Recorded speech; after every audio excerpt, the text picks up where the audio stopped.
cái tụ chúng tôi vào vàng đấy rồi cú để đua nó chạy cú yok ô tô thật gì cả này mua ít để đi cú tôi chạy để đi lại ta xem mà sẽ bị có một tàu cú chạy để nó cú cho cao thật gì cả này cú hay cho cái nó chúng tôi vào vàng này nó cú thò cái sang đến này tiếp thầu và ta cú họ đi hay lúc cú sát cái lại nó là cái chủ sang đi cú này cái chủ sang lúc cú cho cú đi cú hay còn nó này假如古摸民生的路，我在估计要我多推动摸，估计要多去收多谈了要多古木古样找翻来佢就都即將到啦，要古木古裝嚟到點嘅行，係你摸民之路，我在古仔就到點嘅行你民之身嚟古仔到點嘅行你民之水，我哋呢在古隻路談嚟古談在你到幾多解釋後，我都只要有人車個我不好多啦，只要車好之中啦，都總之話啦。這地頭我這股佢哋係路波佢哋係但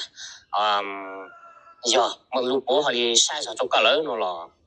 個山點咧又佢做個咪個山點啦這裡又nhỏ些nhỏ一些這股頭仔弄到股領嘅股頭仔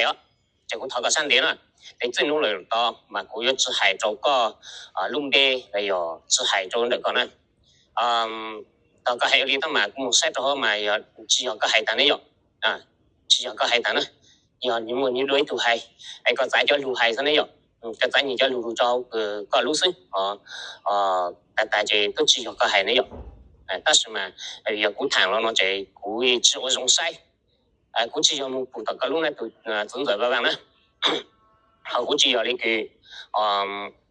有個摸到個路誒股，我晒正只有呢嚟。有股可能買股升值進的，但是嘛有股嘅冇到到定價行六萬四，我哋這定價行業談將這股門之類你過下，股當然歷史股只包啲個類種價，你呢有，這股係門之談在類呢個波腳波水，有啲在這些門股係曬上咗個嚟，這要曬咗個嚟，我咯佢個上路做股咗股，佢個上邊啦，股都仔嚟多啲嚟，但是嘛小啲個不到股。有個股咧，我落個山地，還有嚟個隻股我落股咗間家嚟咯多，股咗間家嚟咯多係，個山地上都係股咗股啦，bây giờ cái tiền giờ只有多，cái tiềnมันต้อง漲，有漲得咯，即係有股籌咧，落股零股幾籌，有股隻籌我落佢要最大隻籌，但有股籌咧，我落股要零股幾籌啦，咁我隻股零股幾籌，但係隻股騰咪股隻細單隻細口。原來係我哋歷史，我就估計啲最歷史嚟估計相當之好呢。那麼如果係30多個，如果就要了，咁如果係30個，我咯，佢個上路做股呢，佢個上邊呢，都嘅數係個我咯是個呢種系統嚟，佢股咯就有咗佢冇特別咧，佢就都會做啱嚟咗呢樣。một sẽ tổ chỉ cho cái đối với cho số tháng nó chỉ lấy số tròn đi lại họ cũng cho mình chỉ cho các hàng đấy ở bên đây nó chỉ có thói cái rằng lúc của trong cụ này tụi chúng tôi vào đó do bên mông nó chỉ do gì thầu lại gì chứ gì cái thầu nó chỉ nó chỉ một tờ thị trường cho gì đấy rồi ta mình giờ cũng thầu lại nó chỉ cũng liên là cũng cái thầu ấy cũng liên tại giờ cái thầu thì cũng hay cho lại một cái thầu luôn mà một cái lưu vào đi chỉ cho ở đây rồi do ấy làนี่คือได้บางเก้าได้รู้ได้จริงๆก็ให้ล้อnóจะที่จะทางเรียนได้ไม่ยุ่งจุดสอบ主要係好叫解釋，主要要切開啲項目咧，就總就話啦，主要但ทางนี้就呢個做緊模式嗰啲呢，嗰啲咪有啲bang高有樣個係ล้我來ที่จะ係你咪做啲下嘅，但是嘛有啲bang高都只有個係但呢樣嚟經常都只有個係呢個總就呢。giờ你muốn你đối thủ hay là cái chủ yếu chủ cho mình chỉ sử dụng nó chạy bây giờ bên một thằng này chạy hay đi有炒chạy mình chỉ là hay đi只要做cái chạy tròn được cả lại chạy nhất做履历嚟到là cũng hay đi有知道包的嚟談乜嘢啫比如估值弄到呢就cũng在mình chỉ嚟到點嘅行嚟路數嚟chạy估值包的種啫我哋咧chạy nhìn nó cũng cho tăng tới ít đại video nó tôi thoát gì đâu còn á để nó đẩy thì đó để theo thì cũng thoát gì để nó chạy ta cũng thoát để nó nó sao vậy vì cũng tôi trái để nó đi lại cũng trái để nó đi tôi thoát gì con để này cũng chạy để nó cũng rất cho để nó tôi thoát gì con để thì on này hết ai giờ của tôi tháo tiền nó cho con ai có tại giờ ở của sầu lại của liên của cái sầu ấy sang đến táo nó là cho sáng khỏi lụt tôi cho cũ ai giờ có tại ô giờ con đi chỉ tao nó là sự cũng là sự cũng hay ha vì cũng tôi liên của cái sầu ấy của liên của cái sầu mà của tôi tháo con ấy ai giờ ấy là cái của chỉ càng tháo con của chừng ta ô tô mà chính to nó là sự nhiều mà nhiều khó kiếm mà ta sự giờ cũng sầu lớn nó chạy của cho tôi tháo con cái sầu thì cũng thẳng đấy là有人好幫種，第二個呢種正正就係佢做社交社口，但是嘛，如果只包括呢種正係有啲路嘅行過冇路嘅水，我就係好做用在面去打水，我就係好似包地個個路正正係有一種嘅正，正正係有一種嘅正咯，就係好係你行落嘛籌正面之類我咯，好係你睇咗個人路做不落股，嗰度總就係個身體上都做不股啦。可能就股我都睇咗個咪睇身體但係入反正你佢就都要吐錯定速度咩就叫咩睇堂做到總就不忘，咩係你講啦。但是嘛，弄到到總就不忘，你都係一嚟做好嚟佢我但係就都要吐乜堂子出去來，我就係鼓勵唔使到到總就忘弄嚟用，就只要到總就忘係但啦。要么路里都还你主要路个事，我就讲路这里地都包住了，样都总在玩，还地都包住了，地都包住了这你那别糖炒呢，你叫给对对面他糖我讲了，你不糖了嘛，不糖嘛，不用不都是到钱都总在哈，假如不都是到钱，还不就糖直接在解释。但咁乜散路咯，就只要你能夠只要都總在玩我嚟咯，就估喺啲西嘛，我哋就咪到做總就係呢啲咪估西嘛，即係地萬九之人嘅嘛，我就投正面轉一樣，我就估嚟咯，咁我睇嚟住咗到總就話玩佢，因為冇跟滯啦，我睇住咗嘢啦，我咪就都要吐就咪有冇全部咪試，咪出嚟但咪冇睇住咗nữa rồi là sẽ để thấy住咗就係sẽ để cái điểm nó trang一樣，或者sẽ để thấy住就但係啊，我又咪但係睇落嚟嗰啲，人一嚟我就估我睇住咗呢，又估到談嘅就係呢樣。họ cũng thoát gì nó mày rồi thì cũng sẽ ăn sẽ hậu cũng chỉ bao mình chính tại vì nhiều lúc mà chạy cũng bù cho tàu từ cái nhà hàng luôn như hay đi thằng mình chỉ lấy nó chạy cũng hay đi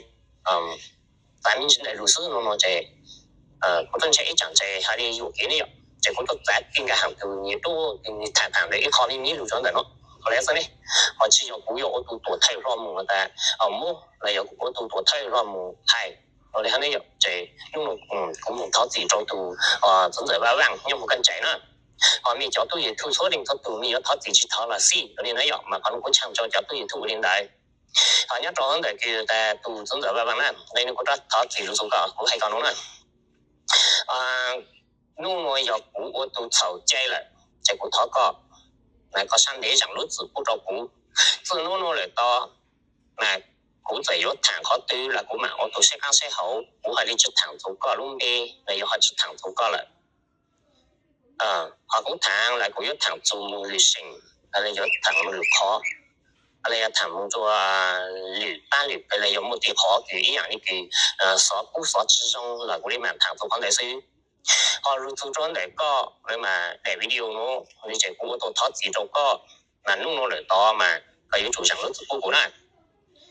個人做公股咧，用落嚟多，個西有股證同個可對專人應，個都係股呢嘛，我講嗱都知你，我要用落嚟多，股只同個咯，我就係個人做公股咧，嚟到如果投資個你，股一靠咗好，但冇一度跌落，再一衝嘢吐到咯嘛，但係要股到投資個咩嗰啲你上啲到。họ có chưa tao thấy chỉ có nó mà có chưa xong sang nó đấy giờ cũng có nó hậu hay ở đây là ở đây mà cũng ở đây tao thấy chỉ có mới đây ở đây là ở đây nó mới giờ đây ở cam mà giờ cái chỗ tôi chỉ thu số linh thu tù một tù của mà giờ muốn là học bổ chính mà cho lối thằng khỏi mình chính một tù của chỉ thằng khỏi khỏi chỉ cho chính cái này cái muốn cho nó chính đấy mà cũng có gì ta khỏi nó chỉ dùng muốn cho nó chính là muốn cho nó mình chính rồi chỉ hay đi thằng dùng kỹ mình chỉ 但是嘛có tổ chức này có sang đi nữa nhớอย่างนี้คือกูเช็คเขาที่ห้องบัวเช็คเขาปลุกโตเลยอย่าเช็คโอ้เขาจะซ่องไอ้กูเช็คแบบเต็มกูถูกเข่งโตนั่นแหละกูเช็คกูเจอ但是เขาน้องเจ็บกูเท่ากับsang đi nữa nè chỉ要นี่คือกู我都睇係要กู在面前那个行路是但是我都知道都เช็คเขา我存在了都低沒有我就要談這個解釋這個sang đi股份呢要一樣你佢估值我嚟到投資嗰啲咯，喏嘛，除咗只要借咗用，必保證談有幾類嘛，必要做個投資咯，要我只要幾喏那是只投資得到的嘛，要必講咯，必到談有幾個啦，要胡咯喏嘛，必要做得連bằng喏嘛，只要投資者và bằng我，要攞一度我，你們就攞做事，必要做到到年代喏。要生命經嘛談咩有談呢咯，但係要一些資金，股啦股都知道使金嘅那樣，就不冇事就股賺到，不是就係一些資金，所以呢，股開個大要股賺路就要賺嚟佢點嘅行市和股去賺下點咯，股賺很類似咯就股做不斷一路股賺到，你要是呢，股去講明到就股做咁就係就股做不明知道，一路就股賺明知道，你要是呢，股你我估咗大點嘅行路就在呢道路談事咯，就估係啲這些班這些好，估係啲我有嘅考期估但係嗰度投資個攞咪估公營估令估基礎啦，估令估基礎啦，mà lúc nào估令估基礎咗xong nó giờ估nó từ mỗi từ tiên đầu cho ý để luôn mà giờ có thảm một chỗ hỏi估tôi投資個cái sản để chỉ投資個sản để nó này mà để nó mà估令估基礎但啦。giờ呢叫但好多堂係又傾又股包種，但又個擼nhau種嚟講，係我唔講個擼咯，就係啲種股些講些好，佢要只堂做年代，係又佢只堂做高，咁咪又到到點嘅行年末路是在小點，年末年學啲路是咯，就係佢要知道包括嘅明經嗰啲咧。我就估係啲最重點嘅項目是你談講是咯，就會係你談到籌借面就做過啦，咁啊睇個準則哈，個 D 種咩個要 D 種個要準則，我就睇個身體個人都自做股咯，係股係做個股就路做個到準則嚟入到 D 嗰邊嚟用，用落嚟到。股只談做個嚟又只談做弄啲嚟股就有談啦，股要做識講識好嚇股識可明經嚟係又只談啦弄落嚟多謝股只談做個弄啲呢總之啦然後呢就股談啦我啲嚟啦攞嚟video嘅咁種咪又攞啲嚟啦就攞嚟咗咯，但是嘛股係做個但股籌借嚟就股零幾籌嘅股台個人攞就股到股弄咯，係做弄落嚟到咯就股只談做個哈依有佢啲碰住nhau là ý rằng nó sẽ nó chạy cụ thọ có幾籌啦，cụ thọ幾籌到mà cụ lúc cụ籌thì cụ thọ到個就3年啦嚟 video nó mà cụ thọ mà chỉ bao thì cụ đuổi嚟啲個cụ出cụ女咧就cụ咗班我嚟咯，咗班我嚟咯都係有個cụ女個人都做cụ咗cụ女nó就透過啲個路到咗cụ thì cụ lúc cụ lên cụ幾籌呢又mà có một chính mà chỉ có tại nên giờ luyện tụ tại cô đi một xe hậu có lúc luôn mà cô đi phụ thọ tụ đi lâu đi chói kho đi mà cô đi giờ đi cũng một trái cũng cả một xe trong chàng luôn mà cũng trong xe đó có lúc luôn mà giờ cái hàng cũng xấu thật đấy mình chính mà chỉ có đấy ở lên đây chạy phụ thọ có sẵn đấy này cho lưu cứ hai lên đấy mà dùng một lưu cứ hai đấy mà họ có gì trung tộc có liên trung tiền tiền liên cứ bao trung ấy à họ cứ trung có cho lưu tiền tiền tỏ tiền tiền ở đó là dùng video mà thì nó bao trung nè chỉ hay có là chỉ hay cũng đi nên thì nó bao trung trungอย่างนี้nó cũng trungแต่cái hàng ít họ như thế trung mà chỉ trung tôi là trung lên đây cũng tôi trung tộc có lúa sao đấy ấyอย่างนี้คือเขาlưu vào nó chỉ tôi có trung tộc có lúa sao ở đây nhiều ở bên đây nó chỉ cụ thọ có tổ chức rồi và vàng có sản đấy rằng nó tổ chức cũng nó lúc nó lại to do cụ trình ta thẳng sâu có ý đại ta một số cái trong là giờ chính thằng trâu có luôn đi một trong khó thì ở trong nó là có lý tổ hay số cũ giờ chúng nó lại to để cũ chỉ hay số có lỡ nó chỉ tháo có sang đi có rằng nó tự cũ trâu cũ cái chuyện nhiều khi đi học cũng như gì cái chuyện nhiều xin nó xí khu chỉ cần xin nó xí khu là chuyện tôi tôi kêu đi có cũng có gì có đến đấy không thì họ cũng thẳng là mà cũng tôi liền cho có cái rằng cũng cho hay hơn đi đấy cũng liền cũng cái sầu rồi họ thì cũng chỉ sẽ khăn chỉ hậu đấy mà biết sẽ để đi cũng cũng gì cũng mong cái gì mong nó chẳng nhau nó chạy cái rằng họ cũng chỉ biết lâu tàn lại mà chỉnh chuối thì chỉ mình tương nhiên nhổ thì thời chỉ yếu xí yếu cho nó cũng công nghệ chua là cho nó nó trắng ở bên đây nó ở bên đây nó chạy cũng một xe mình chạy cũng là thẳng sầu rồi thế này ở bên đây nó chạy cũng hay cua đẩy nó còn thoát gì đâu có sang đấy rằng nó sụp cú lúc nó đấy để nó mà cũng thoát mà thoát để nó xuất chạy cua ở đây đẩy ý để nó đi lại đây có cú lấy nó chạy cũng chưa đẩy nó hết chỉ có cú chưa tao ở chạy đẩy nó chạy cú thoát gì đâu mà thoát tàng nó mà có sang đấy cú này có sang đấy cho cú lúc nó mà lúc nó mà cú chưa đủ đâu có tại cú chỉ hay đâu có ý dùng của nó mà để bằng gấu tôi chỉ có đấy rồi mà do luyện tu đấy ở đây thì có một cái thầu đấy rồi mà cú liền cú cái thầu đấy mà lúc mà cú liền cú cái thầu mà cú thầu chỉ đâu có mà lúc rồi cú chỉ thẳng số có lung đê là do chỉ hay số có lung đê mù lắm ở đây là nó giờ thủ xuống rồi và bằng nữa mà do có thủ xuống rồi và bằng do có cú khó nó là do có rằng số tao lại nó chạy thao cái tí như con lung như tao đâu cú nhiều tim nó chạy nó cũng vậy đấy giờ gì sầu là nó mà gì chủ linh cái sầu đấy nhở mà lúc nó giờ cũng sầu là để cũng linh cũng cái sầu đấy ở đây thì giờ ấy là cái cửa cũng tụi mà chính to cũng chỉnh giống mùng tí u nữa lại giờ cũng chỉnh giống mùng hay chỉ to gì tê lại giờ cũng chỉnh giống hay chỗ khó cửa ta ở lúc sáng lúc cái chỗ có nó là sự thì chỉnh hơn nhỉ và chơi tao mà cũng chỉ hay đấy nhở cũng chỉ hay nè thì giờ để bằng gấu chi có này giờ luyện tu hay họ có chú giờ luyện sao đấy nhở ở đây này nó chạy cú tại nó cũng thoát gì thôi nó thôi không mà sang đấy nên nó cũng không đợi các bạn đó giờ cũng chủ ban trọng ta liền luôn luôn một chỗ tàu sâu ấy giờ cũng chỉ hay có cái khó thể khó之中rồi là này anh rằng cũng mặc anh rằng từ bị cũng mặc cái đó cũng liền được gọi liền á hay cũng chỉ luôn luôn để đó cũng chỉ thẳng số có lỡ rồi là cái yếu chủ rằng nó sử dụng cũng nó ở đây là chủ sử dụng là giờ cũng nó để tao cũng phải thả nó là cũng thằng khó thì như mà như kiếm mà thằng như mà như sinh hay là như mà như họ lấy nó sẽ phải chủ sang những phút đầu cũ lại giảm nó phút đầu cũ vậy nè thì giờ khó thì bằng gấu bằng chính tao mà chỉ có ở mà họ nó mà tao cũng tôi thoát rồi có tao mà cũng xem mà chơi đi vào thầu thằng thầu chơi mình chơi đấy ở đây đây chơi như vậy thì